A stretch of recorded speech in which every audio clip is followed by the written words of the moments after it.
आदमी मरने के बाद कुछ नहीं सोचता, आदमी मरने के बाद कुछ नहीं बोलता, कुछ नहीं सोचने और कुछ नहीं बोलने पर आदमी मर जाता है।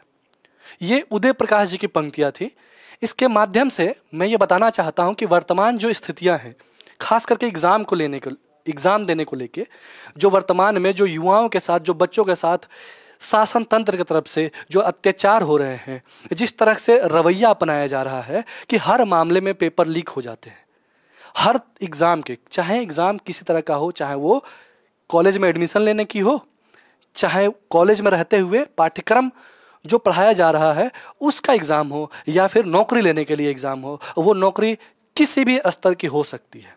चाहे आप कांस्टेबल बनना चाह रहे हो, चाहे दरोगा बनना चाह रहे हो, या फिर आप शिक्षक बनना चाह रहे हो, किसी भी मामले से ये अछूता नहीं है। पेपर लीक एक सामान्य स्थितियाँ बन गई हैं, एक ऐसी स्थिति बन गई है, ऐसा लग रहा है कि इसको नकारा नहीं जा सकता। हर एग्ज़ाम में किसी न किसी मात्रा में, किसी न किसी रूप में आपको पेपर लीक दिख जाएगा। बहुत संभव है जो चीज़ें बाहर नहीं आती हैं, खबरों में नहीं आ पाती हैं, अंदरूनी तौर पे वहाँ पेपर लीक होता है, और जो प्रभावशाली लोग हैं, जिनके पास वो ओहदा है, वो धन है, वो पैसा है, वो अपने बच्चों को, अपने बेटियों को, बेटों को नौकरी में कैसे भी घुसा दे रहे हैं, और हक मारा जा रहा है किनका? जो गरीब हैं, जो लाचार हैं, जो कमज़ोर हैं, उनका हक मार लिया जा रहा है। नमस्कार दोस्तों, मेरा नाम मिकलेश कुमार है और आप सभी का यूपीएससी अचीवर्स के इस यूट्यूब चैनल पर बहुत बहुत स्वागत है। दोस्तों, आज हम बात करेंगे जो नीट यूजी एग्ज़ाम में जो पेपर लीक हुआ है, जो धांधली हुई है, जो विवाद उत्पन्न हुए हैं, उन तमाम विषयों के बारे में चर्चा करते हुए आगे बढ़ेंगे और जानेंगे यूजी नीट के इतर जो भी एग्ज़ाम्स होते हैं, वो चाहे नौकरी के हों या फिर कॉलेज के एग्ज़ाम हों, उन तमाम एग्ज़ामों में क्या क्या मुद्दे हैं और क्यों ऐसी चीज़ें घट रही हैं, और इससे होने वाले प्रभाव क्या है, सरकार द्वारा क्या प्रयास किया जा रहा है। इन तमाम मुद्दों पर बात करते हुए हम आगे बढ़ेंगे। तो पहले शुरू करते हैं कुछ तस्वीरों के साथ, देखते हैं कि कुछ तस्वीरें क्या हैं।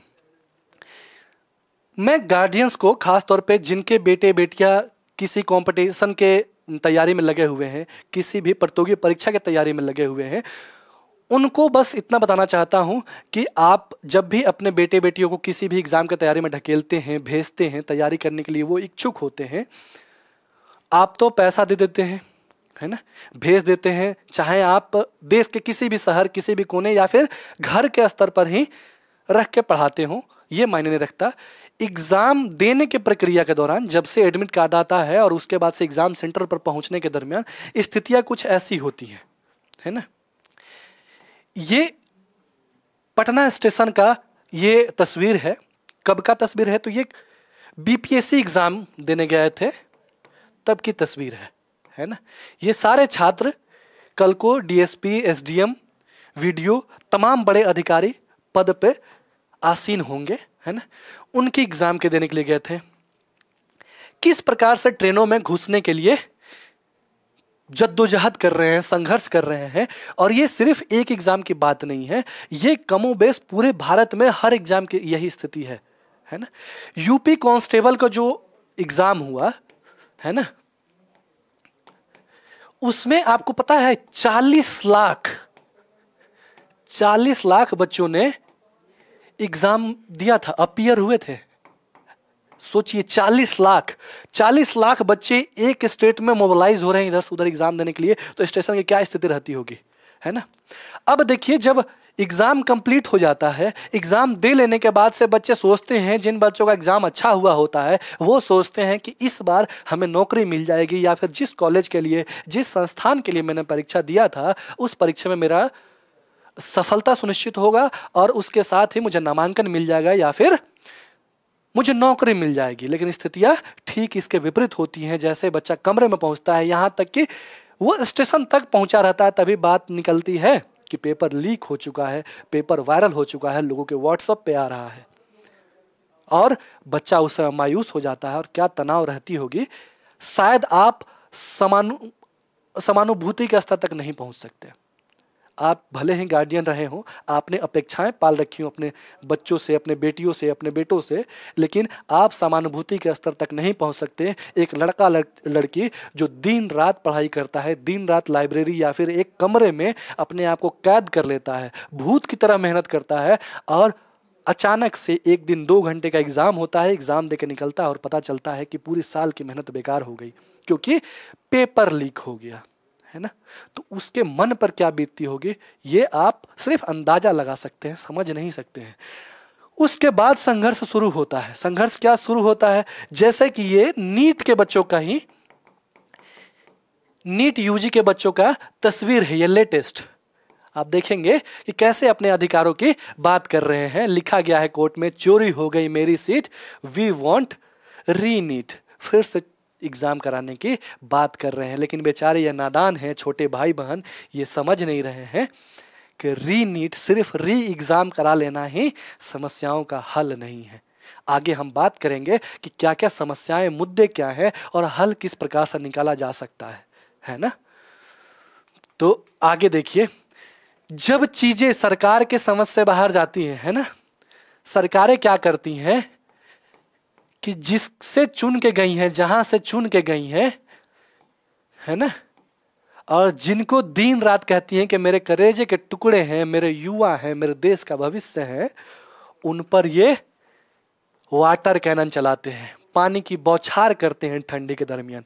ये भी पटना का ही तस्वीर है, आप देख पाएंगे, बिस्कुमान भवन है और पटना में ये कांस्टेबल का एग्जाम के बाद की तस्वीर है। ये कैसे वाटर कैनन बरसाया जा रहा है ठंडी के दिनों में।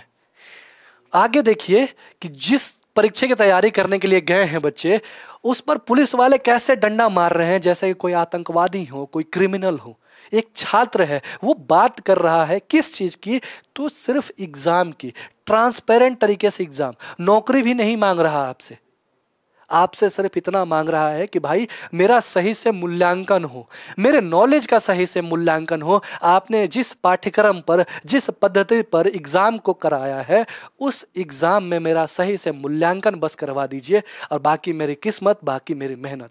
लेकिन उसमें भी ये सरकारें, ये शासन सत्ता तंत्र के जो व्यक्ति हैं, जो लोग हैं, जो प्रभावशाली, जो दुराचारी व्यक्ति हैं, वो पेपर को लीक करा देते हैं और उनसे मांग करने पर, अपने अधिकारों की बात करने पर लाठियां बरसाते हैं। इन महाशय को देखिए और थोड़ा धिक्कार किया जा सकता है कि कोई ऑर्डर हो सकता है, मानते हैं कोई ऑर्डर हो सकता है, सरकारें बोली हो कि मार पीट के खदेड़ के बाहर करो, लेकिन क्या यही तरीका है?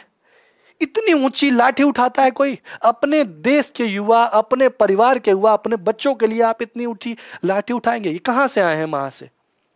किसी दूसरे ग्रह से तो नहीं आए होंगे। जाहिर सी बात है बिहार, यूपी या अगल बगल के किसी स्टेट के रहे होंगे। उनके भी घर में, परिवार में भी बच्चे होंगे, लेकिन क्या यही तरीका है पेश आने का? इन मोहतरमा को देखिए, जो भी है, किस प्रकार से लाठियां उठाई गई हैं, किस प्रकार से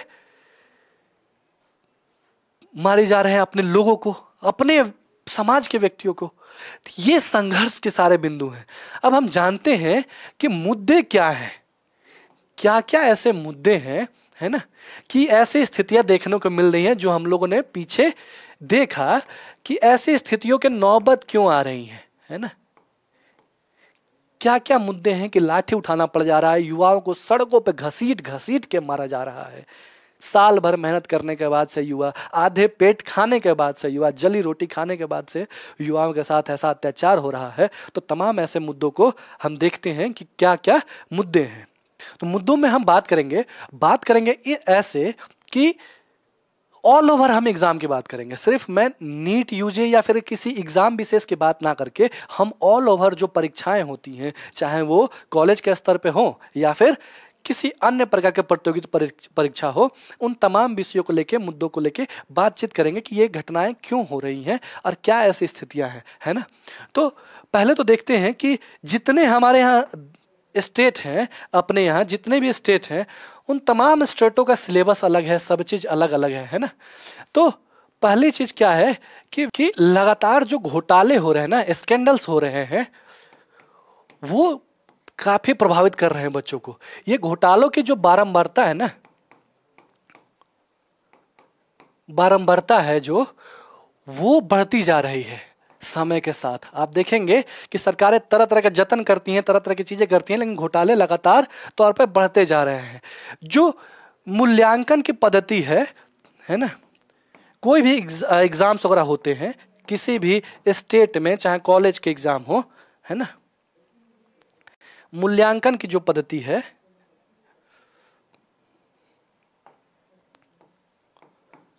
वो अलग अलग है ना।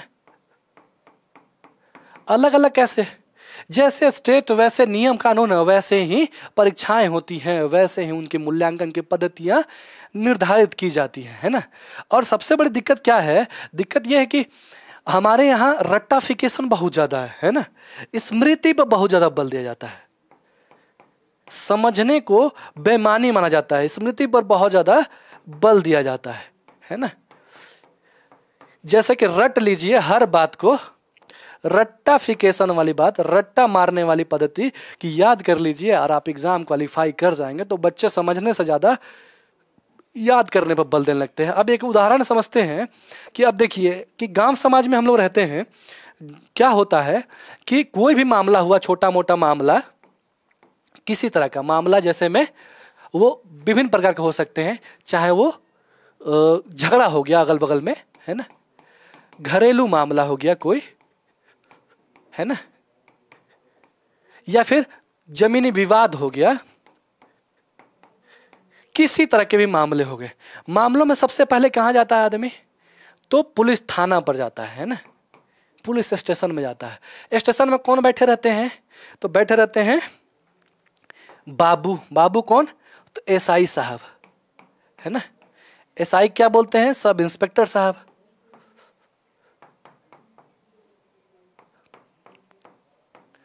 और सब इंस्पेक्टर का सिलेक्शन कैसे होता है पता है आपको? ये मेहनत तो नो डाउट मेहनत काफी होता है, लेकिन ऑब्जेक्टिव होता है। ऑब्जेक्टिव क्वेश्चंस को हल करके और एग्जाम क्वालिफाई करते हैं। और एसआई साहब, आपको पता होगा कि जितने भी आप मामले लेके पहुंचते हैं थाने पर, तो मैक्सिमम मामलों का हल जो है यहीं पर हो जाता है ना। निपटारा कर दिया जाता है, न्याय हो जाता है ना। चाहे आप प्रभाव दिखा के हो या समझदारी से हो, ये सब इंस्पेक्टर साहब डिसाइड करते हैं। अब ये समझिए कि जो व्यक्ति ऑब्जेक्टिव करके आया है, ऑब्जेक्टिव पास करके आया है, याद करके आया है, चीज़ों को, विषयों को समझा नहीं है ना, जो न्याय को नहीं समझा है, वो व्यक्ति न्याय कर रहा होता है। मैं ये नहीं कहता कि सारे लोग गलत ही न्याय करते हैं, लेकिन इतना तो जरूर है कि अगर व्यक्ति डिस्क्रिप्टिव लिख के आता, वैसे पेपर होते, एप्टीट्यूड के पेपर होते, न्याय के पेपर होते, कि आपका आचरण, नैतिकता, मोरालिटी देखी जा सकती हो, आपका इंटेलिजेंस का परीक्षण हो सकता हो, आपका व्यक्तित्व का परीक्षण हो सकता हो, तो वो ज्यादा बेहतर न्याय कर पाता। क्या ऐसा नहीं होता? लेकिन ऑब्जेक्टिव में क्या होता है कि चीजें आप सारी भूल जाते हैं, सारे कॉन्सेप्ट को भूल जाते हैं, बस तथ्यों को याद करते रहिए और आगे बढ़ते रहिए। तो ये एक मुद्दे हैं, है ना। इसके अलावा क्या हो सकता है? स्मृति के अलावा क्या है कि जो मूल्यांकन की पद्धति है वो काफी ज्यादा क्या है, मूल्यांकन की जो पद्धति है वो त्रुटिपूर्ण है ना। आप देखेंगे कि 10वीं 12वीं में ही कैसे किसी को नंबर दे दिया जाता है, समझ में नहीं आता है ना। मार्क्स कैसे मिलता है कोई अनुमान नहीं लगाया जा सकता है। अब मुझे तो कई बार ये समझ में नहीं आता है, जैसे कि आप स्टेट बोर्ड में चले जाइए, स्टेट में किसी भी स्टेट के बोर्ड में चले जाइए, है ना, तो वहाँ क्या होता है, चाहे आप यूपी, बिहार, एमपी, है ना, कोई भी स्टेट में कोई भी चले जाइए, ठीक, वहाँ पर बच्चों को आता है 90%, 96%, ठीक है, 100% नहीं आता है ना, 6% नहीं आता है। लेकिन आप जैसे ही घुसते हैं किस में, आप आइए सीबीएसई में, सीबीएसई में आइए, तो सीबीएसई में क्या होता है कि बच्चों के 100% मार्क्स आते हैं, चाहे सीजीपीए कहिए कि चाहे जो कहिए, 10 में से 10। अब ये संभव है किसी भी रूप में कैसे मार्क्स लाना, कैसे ऐसे करना? ये मूल्यांकन की पद्धति क्या है? और दूसरी चीज की विषमता पैदा हो जाती है स्टेट्स में, किसका नंबर ज्यादा है, किसका कम है। अगर ये बच्चा 90% लेके आया है तो उसका 100% के कितना होगा? ये कौन डिसाइड करेगा?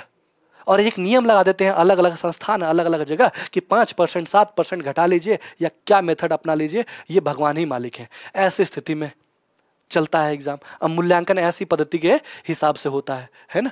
तो ये बहुत बड़ा समस्या है। इसके अलावा एक क्या हो सकता है कि पारदर्शिता की जो दिक्कत है बहुत ज्यादा है ना। पारदर्शिता का बहुत अभाव है।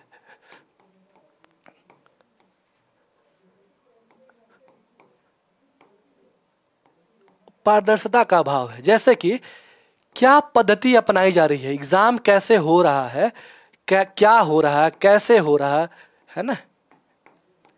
और कई बार पेपर लीक हो जाता है, तो पेपर लीक के बाद से आगे क्या जांच हुई, क्या हुई, कोई मतलब नहीं है। जांच क्या हुई, किसी चीज में पारदर्शिता नहीं है। और जहां कहीं पारदर्शिता का दावा भी किया जाता है, वहां पर भी स्थितियां ज्यों की त्यों हैं।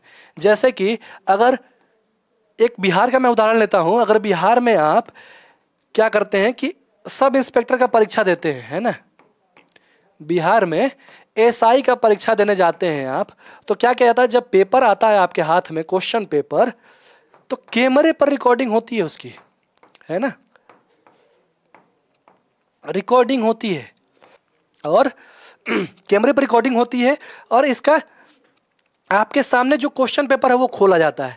लेकिन फिर भी पेपर लीक का संदेह और घटनाएं, है ना, भली भांति दिख जाती है, होती रहती है। तो ये भी ट्रांसपेरेंसी में बहुत बड़ा दिक्कत है। ऐसी स्थिति उत्पन्न हो जा रही है ना। जो नियम है, विनियम है, उसका बहुत ज्यादा अभाव है ना। तो इसके साथ एक मुद्दा क्या है कि जो नियम है कि कोई एग्जाम किसी तरह से कैसे कंडक्ट करवाया जा सकता है, नियम का अभाव है ना। क्या पद्धति होगी। इसके अलावा जो प्रवर्तन है ना, प्रवर्तन संस्थानों का अभाव है कि किस प्रकार से, या पद्धति का अभाव है ना। प्रवर्तन संस्थान में क्या है कि कोई भी जांच एजेंसी हो, कोई भी उससे संबंधित मामला हो, उस परीक्षे से, उस आयोग से, या उस संस्थान से जिस संस्थान में ये एग्जाम कंडक्ट करवाया है, संस्थान ने करवाया है, उससे संबंधित जांच एजेंसी का कि कोई भी मामला होता है उसको कैसे टेकल करना है, ये सब अभाव रहता है। ये तमाम दिक्कतें रहती हैं, है ना। अगर कोई परिवर्तन संस्थान हो भी जाए तो मुझे कई बार डर लगता है, और मुझे ही नहीं, मुझे लगता है कि सभी लोगों को डर लगता होगा, क्योंकि कई बार ये लगता है कि जो शक्ति वाली कुर्सी है ना, शासन वाली कुर्सी है, जिसमें पावर है ना, वो कुर्सी ही शापित है ना। क्यों शापित है? तो इस कुर्सी ने इतना अत्याचार किया है, इस कुर्सी ने कितने लोगों के घर उजाड़े होंगे, कितने लोगों के सपनों को उजाड़ा होगा, है ना। अपने गलत फैसलों से, अपने गलत निर्णयों से सपनों को उजाड़ा होगा, घर उजाड़ा होगा। कितने पापियों को, जो अवैध व्यक्ति होंगे, उनको प्रश्रय दिया होगा, है ना, घर उजाड़ा होगा। तो इन सब का हाय तो लगना तय है। हाय लगेगा तो क्या होता है कि जब ये कुर्सी पर बैठते हैं, इस कुर्सी पर ये लोग आते हैं, तो ये कुर्सी, कितना भी अच्छा व्यक्ति पहुंचता है ना, कितना भी अच्छा हो, वो क्या होता है, वो भी भ्रष्ट हो जाता है, भ्रष्ट हो जाता है। और पूर्ववर्ती स्थितियां ही कायम हो जाती हैं। वो सुधार करने की हालांकि शुरुआत में कोशिश करे, लेकिन एक समय के बाद से दबाव में उसे भ्रष्ट कर दिया जाता है। और कई बार कहा जाता है ना कि अभाव या प्रभाव में व्यक्ति कुछ भी कर सकता है। तो मुझे यह लगता है कि अभाव का में जो व्यक्ति है ना, वो अपने पेट पालने के लिए, पेट भरने के लिए आपके 10 रुपए चुरा सकता है, आपका बटुआ चुरा सकता है। लेकिन जो प्रभाव में व्यक्ति है, वो आपके सपनों को चुरा सकता है, आपके घर को चुरा सकता है, आपके संबंधों को चुरा सकता है। और जो प्रभावशाली लोग हैं, जो नेताओं के प्रश्रय प्राप्त हैं, जो अधिकारी रैंक के व्यक्ति हैं, ये सारे लोग पेपर लीक जैसे सपना चोरी करने का काम करते हैं, है ना। और सुधार की बात करते हैं। सुधार की बात कैसे होगा? वही स्थिति हो गई कि तरह तरह के जांच के बैठाने के बाद कर देते हैं कि जांच बैठा दिया जा रहा, पेपर लीक हुआ है और जांच का रिजल्ट क्या आया भगवान ही मालिक है ना। वो स्थिति है कि बिल्ली को बोल दिया कि तुम दूध की रखवाली करो, है ना, और बिल्ली दूध की रखवाली करती है, ये तो जग जाहिर है।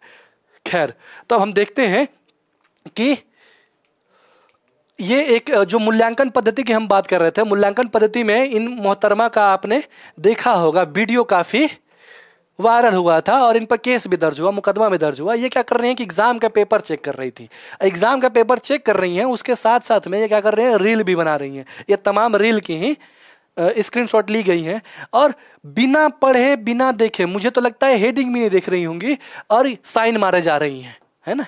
और क्या नंबर देते भगवान जाने। ये भी व्यक्ति हैं, ये भी, सबकी स्थिति लगभग वही है। चूंकि ये रील बना रही हैं, इन पर कार्रवाई हो रहा है, लेकिन इनकी भी अगर कॉपी को ध्यान से देखें तो लगातार बस पेन चल रहा है। मुझे नहीं लगता कि हेडिंग भी ये लोग पढ़ रहे होंगे और नंबर भगवान भरोसे दिए जा रहे हैं, जिसका किस्मत में जो आ गया नंबर मिल गया। ठीक, अब पेपर लीक होने के क्या प्रभाव हो सकते हैं व्यक्ति पे, है ना। ये पहली बात कि जो बच्चा इतना मेहनत किया, इतना तैयारी किया है ना, और अचानक से पता चला कि पेपर लीक हो गया, तो उसके भावनात्मक रूप से टूट जाता है ना। भावनात्मक मानसिक प्रभाव के तौर पे देखा जाएगा, है ना, टूट जाता है। क्योंकि जो बच्चे साल भर मेहनत कर रहे हैं, तैयारी कर रहे हैं और अचानक से 2 घंटे का परीक्षा होता है और पेपर रद्द हो जाता है, तो एक मेंटली थकावट आ जाती है, आगे पढ़ाई करने की इच्छा नहीं होती है, फिर से शुरुआत करने की इच्छा नहीं होती है, क्योंकि कहीं ना कहीं मन में डर बैठ गया होता है कि कहीं साल भर फिर मेहनत करूँ, 6 महीना फिर मेहनत करूँ और फिर उसका पेपर लीक हो जाएगा। लीक नहीं भी हो तो धांधली हो जाएगी। और जो प्रभावशाली लोग हैं, है ना, जिन्होंने अपने आप को बपौती मान रखी है इस संस्थान को, इस देश को, उनके बच्चे बहाल हो जाएंगे नौकरी में और इसके कारण से ये तनाव में आ जाते हैं। उसके साथ साथ जो दूर दराज के बच्चे हैं, है ना, उनके लिए क्या होता है कि वो लंबे समय तक कंटिन्यू नहीं रख पाते हैं किस चीज को, तैयारी को, क्योंकि उनकी और भी दिक्कतें हैं। क्योंकि आर्थिक रूप से अगर कमजोर होंगे तो वो दिल्ली जैसे, पटना जैसे, इलाहाबाद जैसे, लखनऊ जैसे, कोटा जैसे स्थानों पर जाकर तैयारी नहीं कर सकते और उनका मनोबल गिर जाता है। हो सकता है उनके माता ने, पिता ने बहुत सारा धन इकट्ठा करके साल भर के लिए ही रखा हो और साल भर जैसे बीता उसका मनोबल गिरा। क्यों? धन नहीं है, समय नहीं है ना।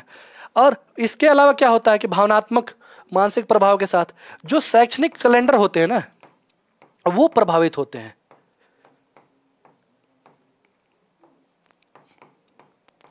शैक्षणिक कैलेंडर प्रभावित होते हैं, है ना। कैसे कि अब एग्जाम, जानते हैं आप कि कोई भी आयोग एग्जाम कराता है तो अपना समय समय पर कैलेंडर जारी करता है कि कब एग्जाम, कौन सा एग्जाम किस डेट को होगा। अगर मान लीजिए कि पेपर लीक हो जाता है, पेपर लीक होने की स्थिति में फिर से री एग्जाम करवाने की बात आती है, री एग्जाम करवाया जाता है तो उसका नया डेट आता है। तो अब जो डेट पहले से डिसाइड है ना, उसमें कहीं ना कहीं क्लैश करता है। तो ये व्यवधान उत्पन्न होते हैं, चाहे वो छात्रों के लिए हो, चाहे वो संस्था के अन्य अधिकारी या व्यक्ति हों जिनको तैयारियां करवानी होती है। और सबसे बड़ा और सबसे दिक्कत वाला काम, विश्वास की हानि हो जाती है ना। विश्वास समाप्त हो जाता है और वो मोटिवेशन नहीं आता है अंदर से कि तैयारी किया जाए और अपने आप को झोंक दिया जाए कि नौकरी मिल जाए, है ना। तो मोटिवेशन का अभाव हो जाता है। तो ये सबसे बड़ी दिक्कत है। और दिक्कत इतनी ज्यादा हो जाती है कई बार कि बच्चे सुसाइड कर लेते हैं। और ये कोई अलग बात नहीं कर रहा हूं, आप लगातार देखते हैं खबरों में, जब भी रिजल्ट आता है तो आप देखते होंगे कि बच्चे लगातार सुसाइड कर रहे हो। रिजल्ट किसी तरह का हो, चाहे यूपीएससी का हो, बीपीएससी का हो, नीट का हो या फिर बोर्ड के एग्जाम के हो, है ना। तो ऐसे बच्चों को देखते होंगे लगातार सुसाइड के केस आम है एक तरह से देखना। कितनी शर्म की बात है हमारे जैसे समाज में, जिसको हम लोग दावा करते हैं कि हमारा समाज इतना उम्दा है, उतना उम्दा है, तो वैसे जगह पर बच्चे सुसाइड कर ले रहे हैं, वो भी इन सब कारणों से, और जबकि उनकी गलती भी नहीं होती इन चीज़ों को लेके। अब खैर, ये तो मुद्दे रहे। मुद्दों को एड्रेस करने के लिए क्या कानून बनाया गया है, सरकारें क्या प्रयास कर रही हैं। तो सरकारें क्या प्रयास कर रही हैं, तो एक है अभी लेटेस्ट में 2024 में क्या हुआ कि संबंध में कानून क्या है, तो 2024 में भारत सरकार क्या लेके आई है, तो एक विधेयक लेके आई है कि सार्वजनिक परीक्षा विधेयक 2024 इसका नाम है ना, सार्वजनिक परीक्षा विधेयक। इसमें क्या है कि जो भी पेपर लीक करता है, कोई भी, है ना, पेपर लीक करने की स्थिति में क्या होती है, 10 साल की सजा, है ना, और 1 करोड़ के जुर्माने तक का बात की गई है विधेयक में, अभी कानून नहीं बना है ना, जुर्माने की बात की गई है। और वैसे संस्थानों, जो भी संस्थान है, जैसे कि इनमें शामिल विधेयक में है, जैसे यूपीएससी का एग्जाम है, रेलवे का एग्जाम है ना, जो एनटीए करवाती है सीयूईटी टाइप में, वो एग्जाम्स हैं, एसएससी के एग्जाम्स हैं जो सेंट्रल लेवल के हैं, एसएससी के सेंट्रल लेवल के एग्जाम्स हैं, और एनडीए वगैरह के एग्जाम है जो भी यूपीएससी कंडक्ट करवाई, जैसे भी। तो ये तमाम एग्जामों को शामिल किया गया है और ये लेके आई है केंद्र सरकार, है ना, ये सेंटर का कानून है ना, ये कानून है कहाँ का, तो सेंट्रल गवर्नमेंट का है, ठीक है। अब क्या देखते हैं कि दूसरा क्या है कि विभिन्न स्टेट्स जो हैं उन्होंने भी अलग अलग कानून लेके आए हैं हालिया समय में। उत्तराखंड सरकार 2023 में ही, है ना, यूके गवर्नमेंट 2023 में ही पेपर लीक को ध्यान में रख के एक कानून लाई है। साथ में राजस्थान ने 2022 में लेके आया था, राजस्थान 2022 में लेके आया। उसके अलावा जो गुजरात है, गुजरात भी 2023 में ही, यहाँ पर गुजरात भी 2023 में लेके आया। इसके अलावा अगर देखा जाए तो उत्तर प्रदेश है, उत्तर प्रदेश में तो 1998 से ही कानून है पेपर लीक को ध्यान में रखते हुए। आंध्र प्रदेश जो है उसमें 1997 से कानून है ना। तो कानून है लेकिन उसका प्रवर्तन जो है, क्रियान्वयन है, वो ढंग से नहीं हो पा रहा, सही से नहीं हो पा रहा, और उसकी परिणति क्या हो रही है आपके सामने है ना। कानून होना इंपॉर्टेंट नहीं है, उसका क्रियान्वयन कैसे होता है ना। तो कानून बड़ी बात नहीं है, तो कानूनें तमाम बनाई गई हैं लेकिन इसका क्रियान्वयन उस कदर नहीं है जैसा कि होना चाहिए, क्योंकि जो प्रवर्तन करने वाले हैं, जो क्रियान्वयन करने वाले हैं, वही भ्रष्ट हैं। कहीं ना कहीं उनकी संलिप्तता पूरी रहती है पेपर लीक के मामले में, धांधली करवाने में या सीट बेचने में। तो वो क्यों अपने को हथकड़ी लगाएंगे, क्यों अपने आप को गलत साबित करेंगे। तो ये स्थितियां हो जाती है। और उसके बाद से बहुत सारी चीजें छोटी मोटी क्या पहल किया गया है कि क्या जो स्व सत्यापन का है, आप एनटीए के एग्जाम देने जाएं तो फिंगरप्रिंट का ये सब चीज़ सिस्टम लगाया गया है। जो परीक्षा की अवधि है उसको घटाने की बात कही गई है, हालांकि घट नहीं पाता है, कैंसिल हुआ, फिर री एग्ज़ाम हुआ, फिर रिजल्ट हुआ, फिर ये हुआ वो हुआ, फलाना ढिमकाना करते करते ऐसे हुआ। जो ग्रुप सी ग्रुप डी जो नौकरियां हैं उनसे इंटरव्यू हटा दिया गया, कंप्यूटर पर एग्ज़ाम करवाने लगे, है ना। और रोजगार मेला जैसे कॉन्सेप्ट भी लेके आए कि ऐसे धांधली कम किया जाए, लेकिन समस्याएं ज्यों के त्यों ही बनी हुई हैं, समस्याओं में कोई खासा अंतर नहीं देखने को मिलता है। तो ये दिक्कतें हैं, ठीक। अब हम देखते हैं कि ये तमाम तो कानून भी बन गए हैं और मुद्दे भी देख लिया हम लोगों ने। अब देखते हैं कि क्या किया जा सकता है ना, सुझाव में क्या होना चाहिए। तो सुझाव देखते हैं। तो सबसे पहले तो मुझे लगता है कि जो पेपर लीक होता है ना, वो बाहर का या कोई स्टूडेंट या फिर कोई एजेंट नहीं करवाता है। जब तक किसी अंदर के व्यक्ति के मिली भगत ना हो ना, तब तक नहीं होता है। जैसे कहा जाता है ना, घर का भेदी लंका ढाहे, तो अंदर का व्यक्ति जो है, भेदी है, वही गड़बड़ करता है। अंदर का कौन है, तो वही अधिकारी कोई होगा, उसी की करामात रहती है, जो जिसकी वहां तक एक्सेस हो, पहुंच हो, है ना। तो इसको एड्रेस करने के लिए क्या किया जा सकता है, तो सरकारों को हर डिपार्टमेंट से, है ना, हर डिपार्टमेंट से, हर विभाग से जो चुनिंदा ऑफिसर्स हो, जिनकी साख काफ़ी सही हो, है ना, साख मजबूत हो, बहुत मजबूत, है ना, उनका चयन किया जाना चाहिए। चूँकि सरकारों को पता होता है, उनका चयन कर सकती हैं और चयन के पश्चात उनका एक एसआईटी गठन कर सकती हैं। और उसका काम क्या रहेगा, एसआईटी का काम रहेगा कि जितने भी एग्जाम्स हैं उसको कंडक्ट करवाए सही से, और उसके संबंधित जितने भी मामले होंगे, जैसे चुनाव आयोग है ना, एग्जाम्स कंडक्ट करवाएं वैसे, और इससे संबंधित सारे मामले जितने भी मामले हैं उसको एड्रेस करें। सबसे पहला काम ये होना चाहिए, ठीक। क्योंकि जब तक अंदर का व्यक्ति अगर उसमें संलिप्त नहीं रहेगा तो ऐसी चीजें, ऐसी दिक्कतें या पेपर लीक जैसी समस्याएं उत्पन्न नहीं हो सकती हैं, है ना। और क्या किया जा सकता है, तो और किया जा सकता है ये कि जो परीक्षा का रद्द होता है, जैसे बार बार सरकार क्या करती है कि परीक्षा को करो रद्द, है ना, परीक्षा को रद्द कर दो। जैसे ही परीक्षा रद्द होता है तो सारे मामले रफा दफा हो जाते हैं, किसी को कोई चर्चा का विषय नहीं बनता। और क्या रिजल्ट निकला, क्या परिणाम आया, किसी को नहीं फर्क पड़ता है। फिर से री एग्जाम करवाएंगे, फिर से दोबारा, है ना, री एग्जाम। और ये प्रक्रिया लगातार चलती रहती है वैसे जैसे तैसे खींच के। तो मेरा मानना है कि जो व्यक्ति अपना पेट काट के, जो माता पिता अपना पेट काट के अपने बच्चे को भेजता है पढ़ाने के लिए, पैसा देता है, उनको मुआवजा मिलना चाहिए, मुआवजा मिलना चाहिए, है ना, मुआवजा मिलना चाहिए। अगर एग्जाम क्या होता है, कैंसिल होता है ना, कैंसिल होता है तो मुआवजा देना होगा, क्योंकि फिर से बच्चा आएगा एग्जाम देने के लिए तो उतना खर्च होगा, किराया भाड़ा, रहने खाने पीने में सारा खर्च होगा, कहाँ से लेके आएगा, तो मुआवजा मिलना चाहिए। उसके अलावा अगर परीक्षा रद्द होता है तो रद्द होने की स्थिति में फास्ट ट्रैक कोर्ट होनी चाहिए, है ना, फास्ट ट्रैक कोर्ट।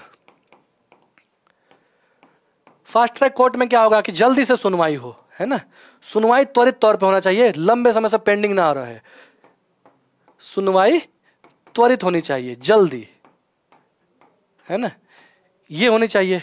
इसके अलावा और क्या हो सकता है, इसके अलावा और हो सकता है कि जो पाठ्यक्रम है, अलग अलग पाठ्यक्रम का, जैसे कि किसी भी स्टेट का देखेंगे अलग अलग सबका पाठ्यक्रम निर्धारित कर दिया गया है ना।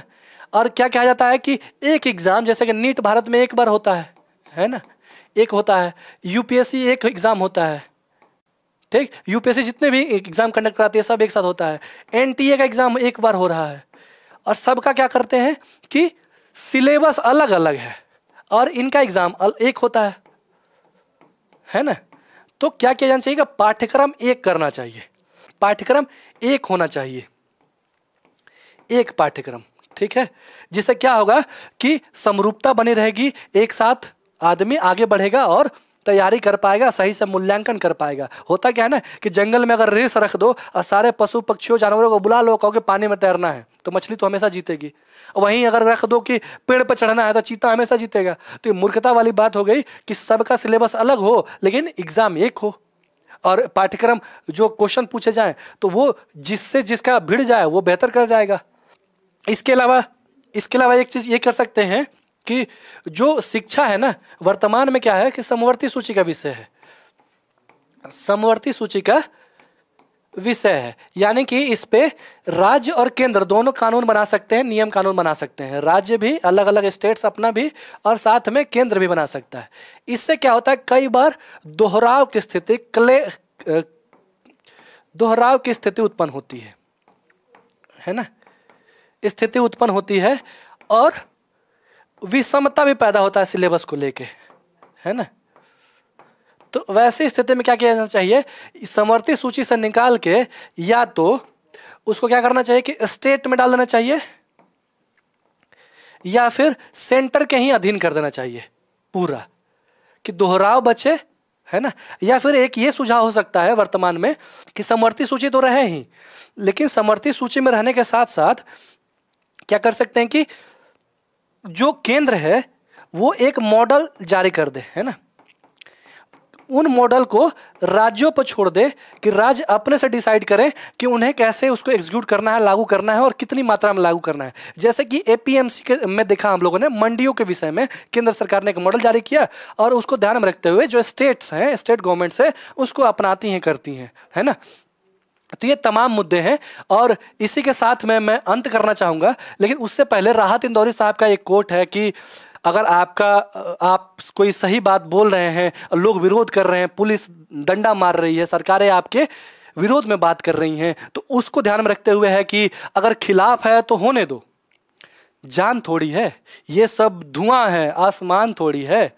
और लगेगी आग तो आएंगे कई घर जद में, यहाँ पर सिर्फ हमारा मकान थोड़ी है।